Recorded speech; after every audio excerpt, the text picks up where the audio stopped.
Hey guys, welcome back to our channel. Today we're going to do how to do a toe roll.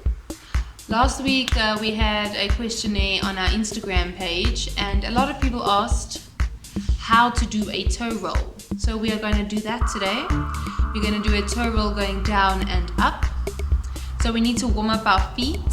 So if you need to warm up, please go check our video and then come back to this one. It's going to be lots of fun. Please, if you get it right, send us videos. We'd love to see you do it. We'll even put a little video together of everyone doing a toe roll. I hope you guys have fun doing it. Please remember to like and to subscribe to our channel. Thanks guys. Bye.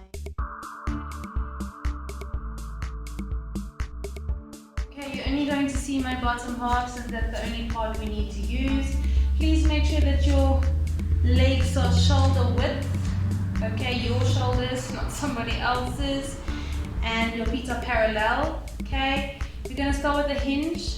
So a hinge we use from the Horton technique, where your knees are a 45-degree angle and they're over the toes, and you got to make sure that you're bending and keeping the back flat and lean backwards. In the Horton technique, we normally do it up onto demi point and down and up. Same thing when we do a toe roll. I'm just facing sideways so you can see me. Okay, we're going to first just practice a hinge and then we'll try go over.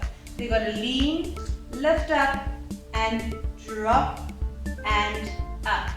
When you roll over, you got to push over onto your toes, so push over if you're on the knuckles of your foot. Another thing lots of people do when they come up, sometimes you can't help it because you're in the moment of your solo or something, is you sickle your foot. So I'm going to turn this. You sickle your foot to come up, which should not happen. You need to push all of it so that you are up on all 5 toes, not just like that.